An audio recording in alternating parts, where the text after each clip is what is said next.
What is up, Karma Nation? I'm here with Rueb today since Bales had to take the day off. So not our normal 4 p.m. streams, but we're gonna do a special live before lock for you guys. Rube, how you doing tonight? I'm good, man. I think this is our first stream together here, Joey, which is exciting, man. Yeah, we have not streamed together, so finally excited to chop it up with you tonight. We got a pretty good 6 game slate on our hands. We're still waiting on a little bit of injury news, but not too much. But we just got that Orlando news, which is nice. But we're gonna wait on that Ross news. I don't think we've gotten the Terrence Ross news yet. But I think I did see that Ross came in that he was giving it a go. So oh, perfect. So not too much injury news then. Nice live before the lock. Normally when me and Bales are on, we're waiting for 15 pieces of injury news in their whole stream goes down the drain after someone gets ruled out randomly. But right now we're pretty safe here. We got 3 early games and then 3 10 p.m. games. So it'll be an interesting late swap opportunities tonight. So we'll start it off with the point guards. Who are you liking at the top? So for me, this slate, it starts with a decision point on what you want to do with the Utah Jazz. I think that is where this slate will be won and lost today. Me and you were just talking pre-show. This game is an 11-point spread, and I think the Wizards can keep it competitive tonight with no Mike Conley for the Jazz, which opens up that value of Donovan Mitchell and Jordan Clarkson. So for me, I personally think I'm going to be attacking the Jazz heavily tonight. Do you kind of feel the same way, Joey? Are you a little bit more worried about the blowout than I am? How are you attacking it? Yeah, it's a tough one. 11 point spread. Should be interesting. I'm sure they're all going to be chalk. Great values on each of these, but I'm most likely going to have a few Jazz. I can't completely fade it, but I'm probably not going to end up with Gobert because if this game does turn into a blowout, I don't expect him to do too much, even though the matchup is amazing for him. Usually there's so many center plays on the slate. I'll probably end up fading Gobert, even though he's a great play, but I'll probably be ending up definitely trying to spend up for Donovan Mitchell. He's only 8-7 with no Conley against a shitty defense, one of the worst defenses in the league. High pace. Russell Westbrook loves to push the ball up and down the court, so plenty of value there. I'll probably be looking to focus on Mitchell, Ingles, and I might not end up with Clarkson because he's too scoring dependent, but he can definitely end up dropping 30 points tonight. Yeah, I think Clarkson gets a nice bump with Conley out. He's going to see more usage rate and may even get a couple minutes uptick if this game is competitive. And I really think it can stay close. I don't see this one getting crazy out of hand. I mean, Beal and Russ have enough to keep them competitive. It's just like when that late third quarter rotation comes and like they pull Russ off the court and then Beal like staggers with him, they just like lose games with that second unit because their supporting cast is. I mean, it's abysmal. So I'll be on the Jazz, but I understand why some people are concerned. Yeah, usually I think Beal's the leading scorer in the third quarter, so he tries to do everything he can. But sometimes if Berton's shot's not on, Rui's not shooting well, games definitely turn into blowouts. So who are you going to be looking at in the mid tier? I know we got a really good pay up spots up top, but in the mid tier around 7 to 5K, is there anyone you really trying to prioritize tonight? It's difficult in that kind of price range on FanDuel. I do like Chris Paul a lot tonight against Minnesota. I think that's a fantastic spot, and him slightly under 7K on FanDuel at 6,900 is really really nice. He's an okay play on DraftKings. He's sitting right at 7,700.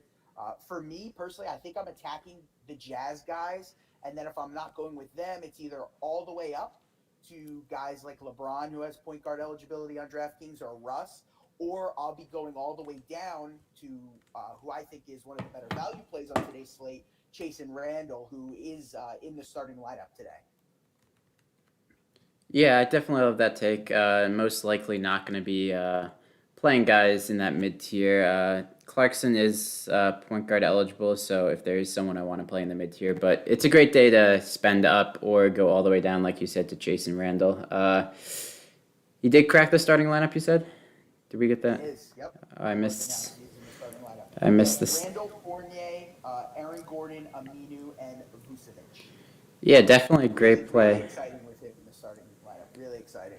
So Yeah, he was pretty good in Washington when he played.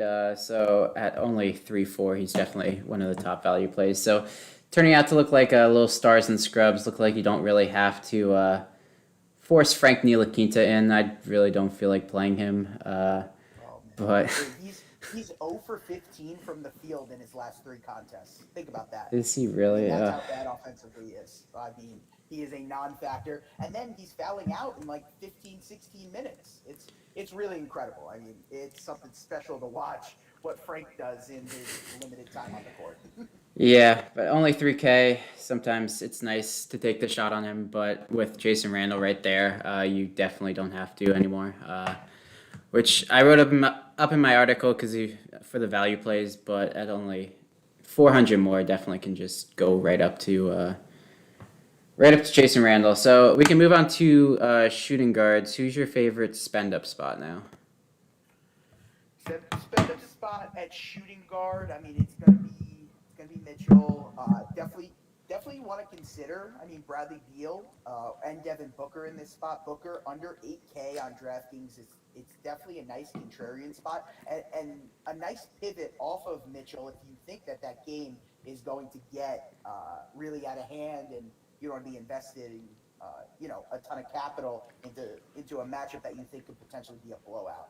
Um, so for me at the top, it would be Beal, Mitchell, and Booker, and then the mid range, obviously we have Clarkson, and then for value, if we're going down a little bit lower, I think Ingles is in play from the Jazz, and then we should really I think tackle this Knicks situation because without Derrick Rose, Emmanuel Quickly, and without Alfred Payton, I mean we already have seen minute spikes with Thibodeau, with the Knicks. I mean, they're going to be asked to play high 30s, potentially 40 minutes tonight without those guys. So, I mean, he's going to do it. So, I mean, RJ's in play.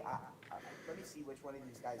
I think. I think the only guy with shooting guard eligibility on DraftKings is Reggie, and he's probably like my least favorite of the Knicks guys, if that makes sense. Like I do prefer Burks, Randall, and Barrett to Bullock because Bullock is very shooting dependent. So what do you think? Let's tackle this Knicks situation a little bit, Joey. Are those your three favorite Knicks as well? Do you plan on prioritizing them? And how many Knicks is like too many? Yeah, we know Thibs is perfectly fine playing guys over 40 minutes. He was known for that in Chicago. So, I mean, in Minnesota. So, definitely gonna probably end up prioritizing Randall and probably Burks. Burks entered at the 9 minute mark in the last game in the third quarter and did not come out. So, I'm expecting Burks to play upwards of 45 minutes most likely. He played 36 last game, but if he's gonna end up playing what 20 straight minutes in the second half. I expect that to happen this game too. Did we get starters for this game? Not, I I have don't not seen that think. come across yet. Nope. Yeah, so probably expecting Burks to start tonight, but I'm not sure Absolutely. exactly who. Probably end up with Frank and Burks starting. But yeah, probably Randall, Burks, and what's his name? Jeez, I'm blanking out of his name. RJ Barrett. Yep. Definitely the three I'm gonna try to prioritize. Like you said, Reggie Bullock's fine. He's kind of more scoring dependent for me. He I can mean, grab a couple. He's gonna play 40 minutes though. I mean, 38 minutes tonight. So you don't have to do much when you're playing that much. You know what I mean? We do have a question in the chat from our man Ethan. He said, "How much love do we have for Randall tonight?" Randall's a priority for me on both sites personally. I will have him on both sides tonight, Ethan. And then we have a question from Corey: Shea Love versus the Hawks. Atlanta can't stop a guard. Uh, Corey, I do like Shea. I just feel like there might be other spend ups with the Thunder getting healthier. We do have Dort and Maladon back, and Civ is going to be available for them tonight. So um, they have a little bit more depth, and I think his price is adjusted to where they were really thin. What do you think? What do you think about that? Yeah, 9K is a lot, but it is Atlanta. Atlanta just struggles defensively overall. They've been a little better from last 2 years, but definitely still struggles. 9Ks, you're really paying for a ceiling at 9K. On this slate, you really don't have to because there's so much value. I'd probably, I mean, he's going to get no ownership with Donovan Mitchell, what, 300 less than him. And I'd Exactly. much rather play Beal, Mitchell, or Booker. Booker has a nice matchup against Minnesota. He likes to go off. He put up, what, 43 points up against him last time. Him and Cat are pretty good friends, so you know he's going to want to show up. Minnesota, I am not scared of defensively whatsoever. So I can't play Shea at 9K, but I don't hate the play. I guess he's going to be sub 5% owned, definitely. He screwed me last time. He screwed everyone last time. I feel like he was pretty high owned last slate. So. Yeah, I think that's gonna. I think that's gonna keep his ownership down, which definitely makes him interesting. And if you're trying to win, these large field tournaments or something like that, I mean, you definitely need to take a shot like that and get a little bit contrarian. He's one of those guys where if you're trying to get off the Mitchell chalk, you can go that route. Yeah, I just don't see him scoring more than 50 fantasy points. But if he has one of those 35 plus real point games, he can definitely get there. And Atlanta's a team that could allow that. Yep. Uh, So here's where the forward conversation kind of starts is with up top at Julius Randle. I think for me he's a priority. You agreed as well. We have Burks who's going to step into like nearly a full-time point guard role today with Julius playing some of the that forward point and Barrett taking on some more ball handling responsibility. I have a question on one guy for you that I'm kind of interested in playing right now, and it's Dario Saric. So hear me out on Sarge here. They've been closing sometimes with Aiton on the bench. I mean, Chris Paul looks like when they're out there, he does not trust Aiton, and I think Sarge is like their preferred guy, and they've been playing way better with him at that like small ball five, and they may need Aiton today to match up with the size of Cat, but Sarge is the last guy in. Am I crazy, Joey?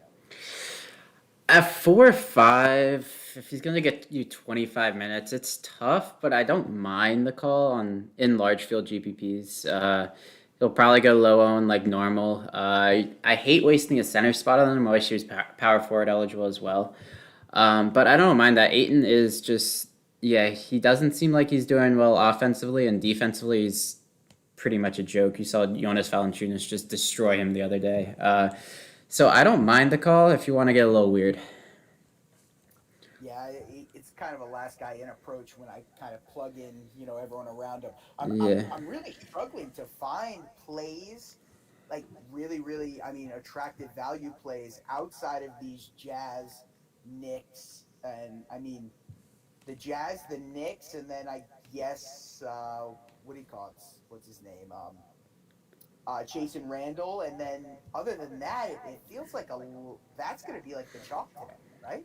And how do Yeah. we differentiate off of that? Like, how can we get a little bit different? Like, is it with like a guy like Alex Len, who's unbelievably hot and cold, but they're gonna need him offensively. Tough matchup against Rudy, but he can stretch Rudy out, and I think that's an advantage. Like people might shy away from Len because of the matchup, but those fives who can stretch Rudy away from the rim, I mean, do give him a lot of trouble.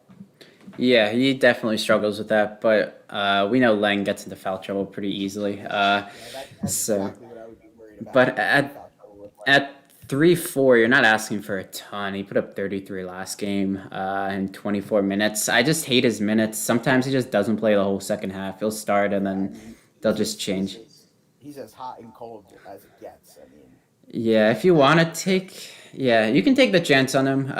He definitely doesn't have a huge floor, but his ceilings, he shined last game, so his ceiling's definitely there. I was taking advantage of the Capella low-owned Nathan Knight the last 2 games. He's been doing fantastic. I got him at like 15 last game percent, but with Capella back.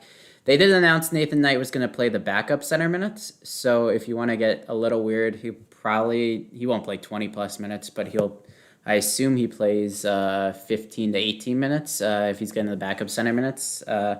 So he could definitely be an interesting punt. No one's going to play him at all, but I hate wasting center.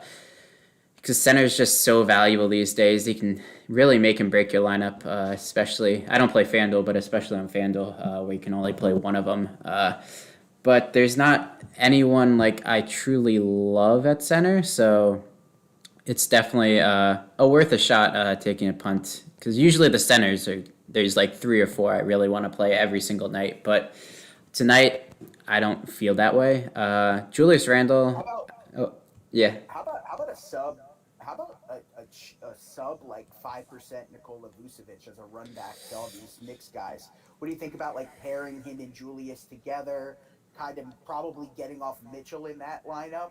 You know, if you think that Jazz game blows up, you could get to Vooch and kind of stack that Knicks Magic game. Yeah, the Knicks have been pretty good defensively this year. That's the one thing that they have going for them.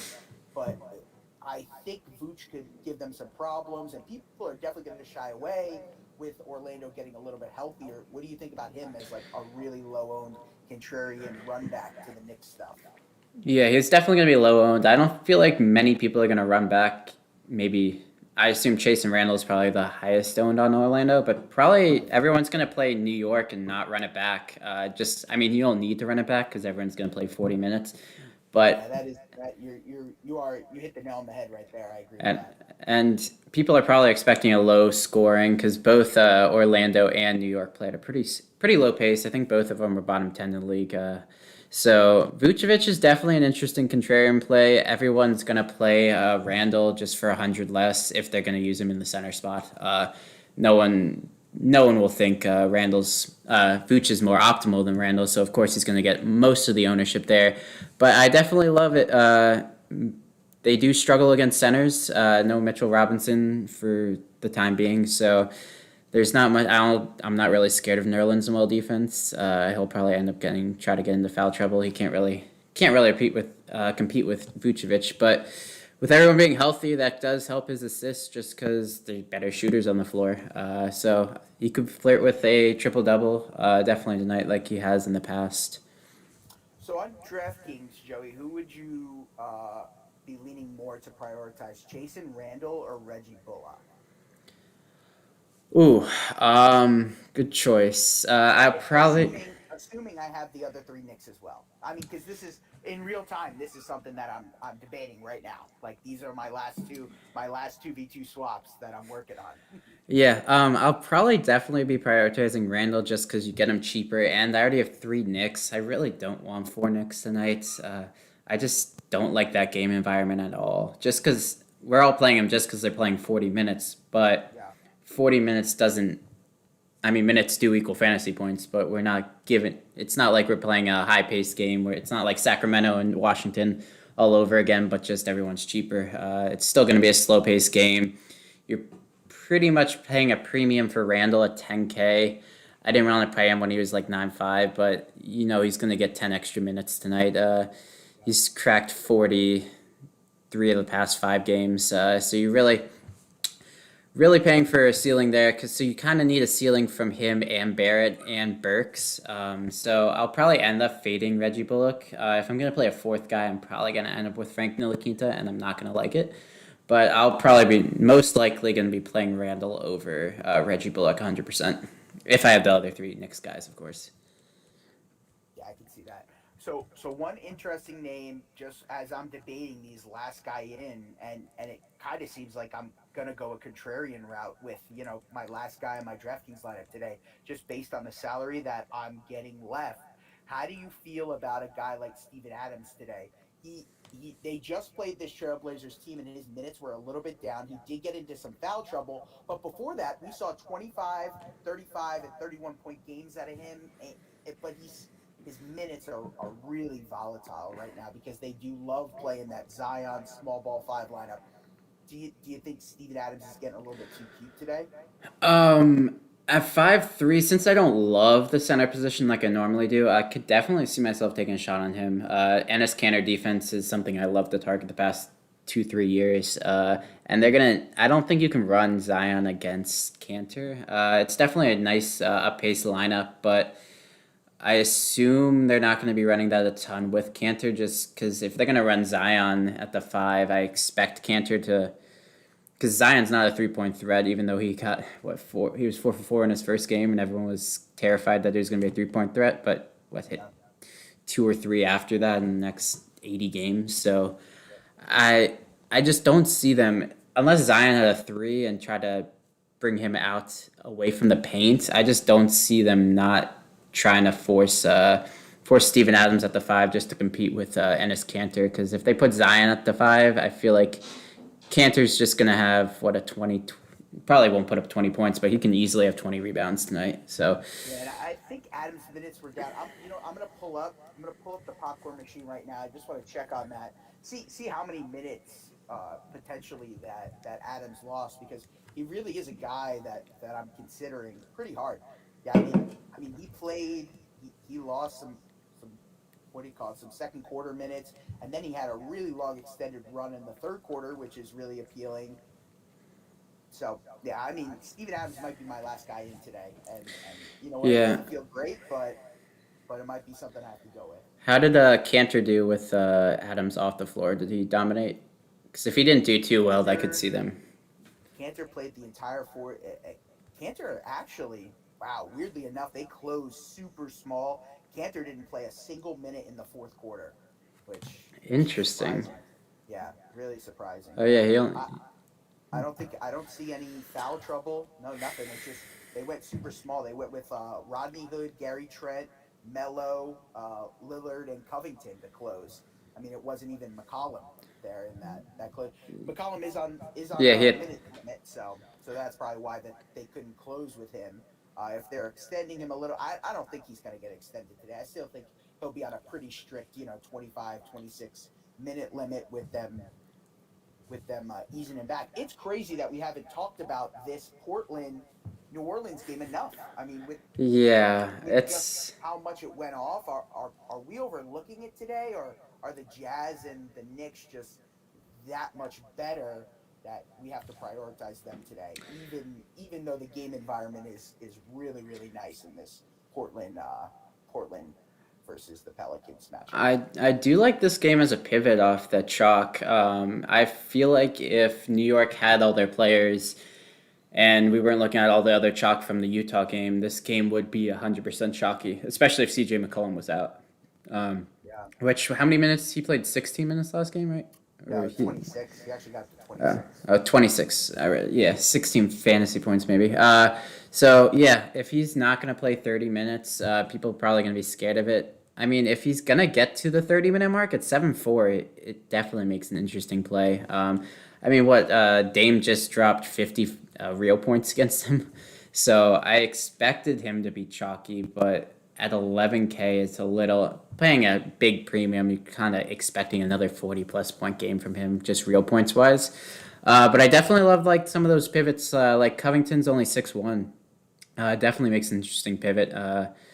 Because I don't. I feel like most people are gonna go stars and scrubs and then go RJ Barrett and Burks kind of in the mid tier. So definitely some interesting pivots. As I'm finishing up my finishing up my lineups for the night. Because if they're gonna finish with Melo at only 5-4 in this game environment, I mean this could easily go for over 250. I'm not sure what the total is, but they could definitely get up there in points again. Yeah, yeah, I absolutely agree, and I think it's a game that I want to maybe play like a one-off from at least. Try to get a little bit of exposure to this game, just because the game environment is so attractive. Uh, the more I think about it, the more that I think like a sub 5% owned Alex Len coming off this 33-point game could be really interesting if they need his size against Rudy and the difficult mismatch. So these are the kind of things that I'm going to be debating all the way up here until lock. Yep, and it's after 6:30, so we're gonna have to cut this short and try to figure out what lineups we want. Because the more I think about it, I kind of want to fade Julius Randle, and just because he's 10K. I mean, what he only had 50 fantasy points. I mean, 50 is what you kind of need out of him as a floor. And I mean, is he gonna get 15 rebounds and flirt with another triple double? I mean, it's Yeah, tough. so I've faded Julius Randle a bunch this year, unfortunately, and I mean it's just so tilting when he plays 42 minutes, and you're like he's just falling into fantasy points. Like he doesn't even need to do much to pay off, just because he's playing so many minutes. I mean, it's difficult, but Yeah. It's that Thibs offense. Thibs just runs the players into the ground. If they make the playoffs, they're definitely not getting out of the first round. So yeah, no, I agree. I agree. Well, hey, come check out our core plays. Joey and I are gonna be working on them here right up until lock. We'll post them and let's have a good night. yeah, if you have any more questions, get in our free Discord, chat DFS. There's a premium side, but there's a free side too. So there's always one expert going to answer the questions on the free side. So just chat DFS, get you that Discord link, and we will see you guys in Discord.